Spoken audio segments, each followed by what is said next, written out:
Sir കേരളത്തിലെ ബി.ജെ.പിയെ സംബന്ധിച്ച് ബി.ജെ.പിയുടെ പലതരത്തിലുള്ള തിരഞ്ഞെടുപ്പുകൾ, ഇപ്പോൾ ജില്ലാ തിരഞ്ഞെടുപ്പ്, അങ്ങനെ പല തിരഞ്ഞെടുപ്പുകളും കഴിഞ്ഞു. ജില്ലയൊക്കെ 2ഉം 3ഉം ഒക്കെ ആയിട്ട് വിഭജിച്ചു. അതിനുശേഷം സംസ്ഥാന അധ്യക്ഷൻ മാറും എന്ന തരത്തിലായിരുന്നു വാർത്തകൾ വന്നുകൊണ്ടിരുന്നത്. ആ അധ്യക്ഷ സ്ഥാനത്തേക്ക് സുരേന്ദ്രന് ശേഷം ശോഭാ സുരേന്ദ്രൻ, എം.ടി. രമേശ്, രാജീവ് ചന്ദ്രശേഖരൻ തുടങ്ങി ഒരുപാട് ആളുകളുടെ പേര്, അവസാനം ഈ മുരളീധരൻ്റെ പേര് വരെ അതിൽ കേട്ടു. പക്ഷേ ഇന്ന് പ്രഖ്യാപിക്കും, നാളെ പ്രഖ്യാപിക്കും എന്നൊക്കെ പറഞ്ഞെങ്കിലും ഒരു പ്രഖ്യാപനം ഇതുവരെ ഉണ്ടായിട്ടില്ല. അതിനിടയ്ക്ക് സുരേന്ദ്രൻ തന്നെ തുടരണം എന്ന നിലയിലുള്ള സംസാരങ്ങളൊക്കെ ഉണ്ട്. ഇപ്പോൾ ഏറ്റവും ഒടുവിൽ വന്ന വാർത്ത എന്ന് പറയുന്നത് ബി.ജെ.പിയെ സംബന്ധിച്ചിടത്തോളം തമിഴ്നാട് മോഡലിൽ IPS ഉദ്യോഗസ്ഥനെ പരീക്ഷിക്കാനൊരു ശ്രമ കേന്ദ്രം നടത്തുന്നു.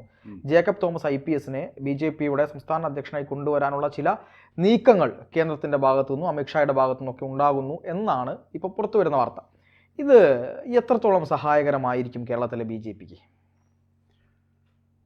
ജേക്കബ് തോമസ് പ്രസിഡന്റായിട്ട് വരികയാണെന്നുണ്ടെങ്കിൽ അതെനിക്ക് തോന്നുന്നു വിപരീത ഫലമായിരിക്കും ഉണ്ടാവുക. കാരണം ഒരിക്കലും അണ്ണാദുരൈയുമായിട്ട് ജേക്കബ് തോമസിന് IPS എന്ന് ഒഴിച്ചാൽ വേറെ കമ്പാരിസൺ ഇല്ല. അതെ, അണ്ണാമലൈ എന്ന് പറയുന്നത് ഒരു അയാൾക്ക് സ്വന്തം നിലയിലൊരു ലീഡർഷിപ്പ് ക്വാളിറ്റി ഉണ്ട്, എന്ത് തന്നെയാണെങ്കിലും ഉണ്ട് അയാൾക്ക്. പിന്നെ അത് മാത്രമല്ല, അയാളുടെ ഒരു ഇപ്പം അഭിമുഖങ്ങളിലൊക്കെ നമ്മൾ ശ്രദ്ധിച്ചു കഴിഞ്ഞാലും ഒരുപാട് നമ്പറുകളൊക്കെ കാണിക്കും അദ്ദേഹം. പക്ഷേ എന്നാൽ പോലും അണ്ണാദുരയുടെ ഒരു കാര്യം നമ്മൾ ശ്രദ്ധിച്ചു കഴിഞ്ഞാൽ അയാൾക്ക് ക്ലാരിറ്റി ഓഫ് തോട്ട്സ് വളരെ വ്യക്തമാണ്, വളരെ വൃത്തിയായിട്ടുണ്ട്. മാത്രമല്ല അയാൾ വന്ന വഴിയും അതാണ്. അയാൾ ലൈഫിൽ ഇങ്ങനെ ഫൈറ്റ് ചെയ്തു. അയാൾ IIM പഠിക്കുമ്പോൾ തന്നെ എൻ്റെ കൂട്ടത്തിൽ ഒരേ സമയത്ത് 2 പരീക്ഷ എഴുതുന്നു.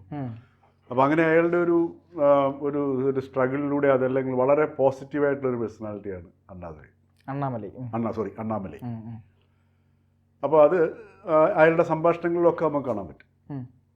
എന്നാൽ ജേക്കബ് തോമസിൻ്റെ കാര്യത്തിലേക്ക് വരുമ്പോഴത്തേക്ക് ജേക്കബ് തോമസ് ഹൈലി ഇമോഷണൽ ആയിട്ടുള്ളൊരു വ്യക്തിയാണ്. അത് മാത്രമല്ല ഭയങ്കര പരിഭവ സ്വഭാവം ഉള്ളൊരു വ്യക്തിയും കൂടെ. പെട്ടെന്ന് പിണങ്ങുന്നു, പെട്ടെന്ന് ഊണ്ടഡാവും. ഇപ്പം നമ്മൾ ഊണ്ടഡാവുക എന്ന് പറയുമ്പോൾ അത് ദൗർബല്യമാണ്. ഒരു ലീഡർ എന്ന് പറഞ്ഞാൽ എപ്പോഴും വളരെ ശക്തനായിരിക്കണം. ആ ശക്തി എന്ന് പറയുമ്പോഴത്തേക്ക് ഫിസിക്കൽ ശക്തിയായിട്ട് ഒരിക്കലും നമ്മൾ അതിനെ ഇത് ചെയ്യരുത്. അതായത് നമ്മളുടെ ഒരു വ്യക്തിയുടെ ലീഡർഷിപ്പ് പുറത്തേക്ക് വരുന്നത് അയാളുടെ ഈഗോ എത്രമാത്രം പിൻവലിഞ്ഞ് നിൽക്കുന്നു, അല്ലെങ്കിൽ ഈഗോ എത്രമാത്രം അലിഞ്ഞു പോയിരിക്കുന്നു എന്നുള്ളതിൻ്റെ അടിസ്ഥാനത്തിലാണ് ഒരു വ്യക്തിയുടെ ലീഡർഷിപ്പ് പുറത്തേക്ക് വരുന്നത്. അപ്പോൾ ഈഗോ വരുമ്പോഴത്തേക്ക് സംഭവിക്കുന്നതെന്ന് വെച്ച് കഴിഞ്ഞാൽ വളരെ ചുരുങ്ങിപ്പോവും. ആ ഇമോഷൻ്റെ ഒരു മതിൽക്കെട്ടുകൾക്കകത്തേക്ക് അല്ലെങ്കിൽ അതിനകത്തേക്ക് ചുരുങ്ങിപ്പോവും സാർ. അപ്പോൾ ഈഗോ നമ്മൾ എത്രമാത്രം നമ്മുടെ ഈഗോയെ നമ്മൾ വിജയിക്കുന്നുവോ അതനുസരിച്ച് നമ്മൾ വികാരങ്ങളുടെ പുറത്ത് നമ്മൾ നിയന്ത്രണം നേടുകയാണ് ചെയ്യുന്നത്. ആ വികാരങ്ങളുടെ പുറത്ത് നിയന്ത്രണം നേടുമ്പോൾ അവിടെ എക്സ്പാൻഷനാണ് സംഭവിക്കുന്നത്.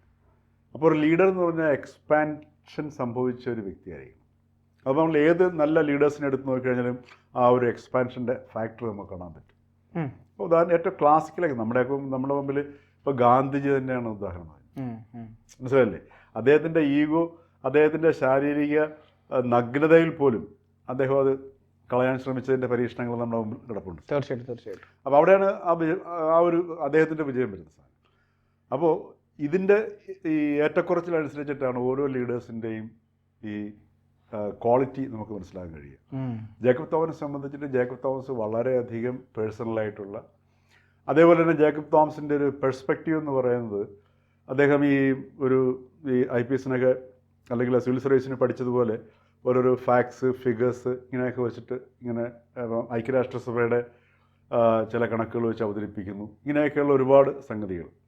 അതേപോലെ ഒരുപാട് സംരംഭങ്ങൾ തുടങ്ങുകയും ചെയ്തു. ഒന്നും തന്നെ പുള്ളിക്ക് മുമ്പോട്ട് കഴിഞ്ഞിട്ടില്ല. അഴിമതിക്കെതിരെയുള്ള യുദ്ധം, അത് തന്നെ ഒരു ശരിയായ കാഴ്ചപ്പാടല്ല. ഇപ്പം നമുക്ക് അവിടെയൊക്കെയാണ് ഒരു കാഴ്ചപ്പാട് ലീഡറിൻ്റെ ഭാഗത്തുനിന്നുണ്ടാവേണ്ടത്.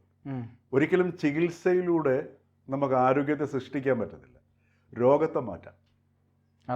മനസ്സിലായില്ലേ? ഇത് വളരെ വലിയൊരു തിരിച്ചറിവാണ് സാധനം.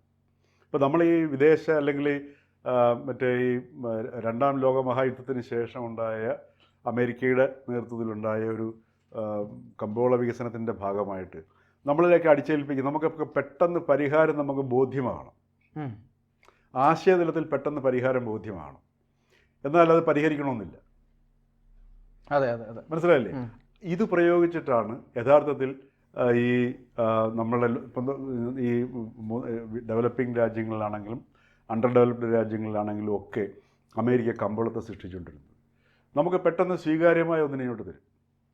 അഴിമതിക്ക് എതിരെ യുദ്ധം ചെയ്യുക, കേട്ടാൽ മനോഹരമായ സാധനമല്ലേ? അല്ലേ? അതെ. അപ്പോൾ ഒരു സംസ്ഥാനത്ത് അല്ലെങ്കിൽ ഒരു പ്രദേശത്ത് അഴിമതി വർദ്ധിപ്പിക്കണമെന്നുണ്ടെങ്കിൽ ഏറ്റവും ബെസ്റ്റ് പരിപാടി അഴിമതിക്കെതിരെ യുദ്ധം ചെയ്യുന്നതാണ്. കാരണം അഴിമതിക്കെതിരെ യുദ്ധം ചെയ്യുക എന്നുള്ളത് നമ്മുടെ മുഖ്യ അജണ്ടയായി വരുമ്പോഴത്തേക്ക് യുദ്ധം ചെയ്യണമെങ്കിൽ എതിർഭാഗത്ത് ഒരാൾ വേണ്ടേ? അല്ലേ? എതിർഭാഗത്തെ വ്യക്തിയും ശക്തനാവുമെങ്കിൽ മാത്രമേ യുദ്ധവും കൊഴുക്കത്തുള്ളൂ. അപ്പോൾ അഴിമതിക്കെതിരെയുള്ള യുദ്ധം കൊഴുക്കണമെന്നുണ്ടെങ്കിൽ അപ്പുറത്ത് അഴിമതിയും ശക്തമായെങ്കിൽ മാത്രമേ സാധിക്കത്തുള്ളൂ. അഴിമതി സ്ട്രോങ് ആയി നിൽക്കണം എന്ന് പറഞ്ഞാൽ ലഹരിക്ക് ഇപ്പോൾ എതിരെ വേട്ടനടത്തിക്കൊണ്ടിരിക്കുകയാണ്. ഇപ്പോൾ നമ്മുടെ സർക്കാരും മാധ്യമങ്ങളും ഒക്കെ പുറത്തിറങ്ങി ഇങ്ങനെ യുദ്ധം നടത്തിക്കൊണ്ടിരിക്കുകയാണ്. ലഹരിക്കെതിരെ യുദ്ധം നടത്തിയാൽ ലഹരിയുടെ ശക്തി വർദ്ധിക്കത്തേ ഉള്ളൂ. കാരണം എന്ന് വെച്ചാൽ ഇപ്പോൾ അവർ വിതരണം ചെയ്തുകൊണ്ടിരിക്കുന്ന ഒരു അയഞ്ഞ വഴികളുണ്ടാവും, ഏജന്റുമാരുണ്ടാവും.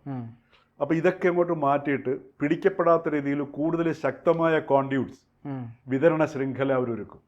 അങ്ങനെയാണ് ലഹരിക്കെതിരെയുള്ള യുദ്ധം നടക്കുന്ന സമയത്ത്, പരസ്യമായ യുദ്ധം നടക്കുന്ന സമയത്ത് ഈ ലഹരി മാഫിയ ശക്തി പ്രാപിക്കുന്നത്. ഇതെല്ലാ സംഭവങ്ങളിലും ഉണ്ടാവും. അപ്പോൾ ഇവിടെ ഈ ജേക്കബ് തോമസിൻ്റെയൊക്കെ ഒരു കാഴ്ചപ്പാടെന്ന് പറഞ്ഞാൽ അഴിമതിക്കെതിരെ യുദ്ധം ചെയ്യുക, അഴിമതിക്കെതിരെ പോരാടുക. അതുകൊണ്ട് ഈ പറഞ്ഞതുപോലെ പ്രായോഗിക തലത്തിൽ ഇപ്പോൾ ഒരാൾ അഴിമതി കാണിച്ചത് നമ്മുടെ നിയമവ്യവസ്ഥ അനുസരിച്ചിട്ട് ശിക്ഷിക്കണം, അതൊരു ഭാഗത്ത് വേണം. അതോടൊപ്പം തന്നെ അഴിമതി എങ്ങനെ ഇല്ലാതെ ആവണം, അതൊരു പ്രധാന മനസ്സിലല്ലേ?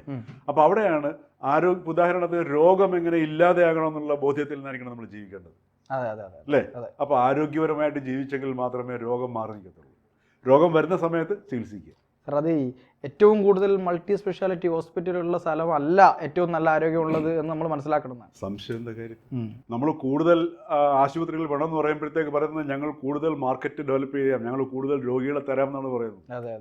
നമ്മൾ ഈ ആശുപത്രികളെ വികസനത്തിന്റെ മാതൃകയായിട്ട് ഉയർത്തിക്കാട്ടുമ്പോൾ നമ്മൾ മനസ്സിലാക്കേണ്ടത് നമ്മൾ അത്രയും രോഗികളെ ആകർഷിക്കുകയാണ്. രോഗികളില്ലാന്നുണ്ടെങ്കിൽ ആശുപത്രിയിൽ അടച്ചുപൂട്ടത്തില്ലേ? മറിച്ച് നമ്മളുടെ ഭക്ഷണത്തിലെ വിഷം എങ്ങനെ ഒഴിവാക്കാം, നമുക്കെങ്ങനെ പൊതുസ്ഥലങ്ങളിൽ കൊച്ചു കുട്ടികളെ കായികമായിട്ട് പരിശീലിപ്പിക്കാം, മാനസികമായിട്ട് ആരോഗ്യം ഉണ്ടാക്കാം, ഇങ്ങനെയുള്ള പ്രക്രിയയിലേക്ക് നമ്മൾ കിടക്കുന്ന സമയത്ത് എന്താണ്, മാനസികവും ശാരീരികവുമായിട്ട് ആരോഗ്യമുള്ള കുട്ടികളുണ്ടാവും, യുവാക്കളുണ്ടാവും.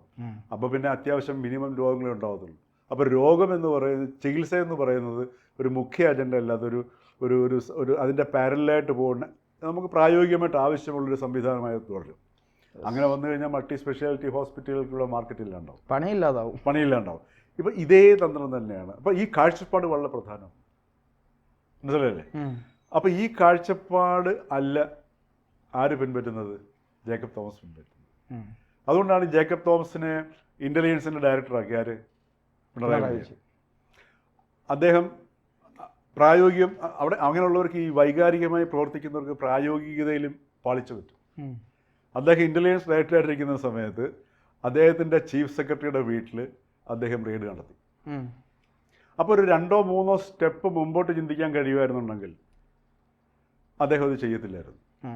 മാത്രവുമല്ല, വളരെ വിദഗ്ധമായിട്ട് ചീഫ് സെക്രട്ടറിയെ ശരിക്കും അഴിമതിക്കാരനാണെന്നുണ്ടെങ്കിൽ ഡോക്ടർ KM അബ്രഹാമിൻ്റെ വീട്ടിൽ റെയ്ഡ് നടത്തിയ പറയുന്നത്, അതുപോലെ TM ജോസിൻ്റെ വീട്ടിലും അതിന് ചീഫ് സെക്രട്ടറിയുടെ വീട്ടിൽ നടത്തി. അപ്പോൾ ഇവിടെയൊക്കെ അദ്ദേഹത്തിൻ്റെ ആ വ്യക്തിപരമായ ഒരു വിദ്വേഷത്തിൻ്റെ ഫലമായിട്ട് ഔദ്യോഗികമായ സ്ഥാനം ദുരുപയോഗം ചെയ്യുക ചെയ്തു. അതും അഴിമതിയല്ലേ? അല്ലേ? പക്ഷേ അദ്ദേഹം കരുതുന്നത് അത് അഴിമതിയല്ല, മറ്റേ ഈ രണ്ടുപേർ ചിലപ്പോൾ ശരിയായിരിക്കാം. അപ്പം നമ്മളെ കേരള ജനതയെ സംബന്ധിച്ചിട്ട് ഇപ്പോഴൊരു ആശയക്കുഴപ്പമാണ്. ഇദ്ദേഹത്തിനെതിരെ പിന്നെ ഷിപ്പ്യാർഡിൻ്റെ ആണോ അതോ പോർട്ടിൻ്റെ ഒരു ചുമതല വഹിച്ചിരുന്ന സമയത്ത് ഇദ്ദേഹം നടത്തിയ ഇറക്കുമതിക്കെതിരെ ഇദ്ദേഹത്തിനെതിരെയും കേസുണ്ട്. മനസ്സിലായി?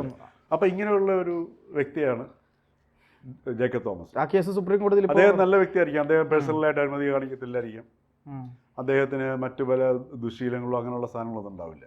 പക്ഷേ ഒരു സ്റ്റേറ്റ് ലീഡർഷിപ്പിലേക്ക് BJP എന്ന് പറയുന്ന പാർട്ടിക്ക് ഇപ്പം ചെറിയ ശതമാനം വോട്ടല്ല കേരളത്തിലുള്ളത്. മാത്രമല്ല, ഒരു നല്ല ലീഡർഷിപ്പ് ഇല്ലാത്തതിൻ്റെ പേരിലാണ് BJP ഇങ്ങനെ നിൽക്കുന്നത്. കാര്യം BJPയുടെ നേതൃത്വത്തിൻ്റെ മികവ് കൊണ്ടല്ല കഴിഞ്ഞ പാർലമെൻറ്റ് തിരഞ്ഞെടുപ്പിൽ വോട്ടുകൾ BJPയിലേക്ക് ഒഴുകിയത്.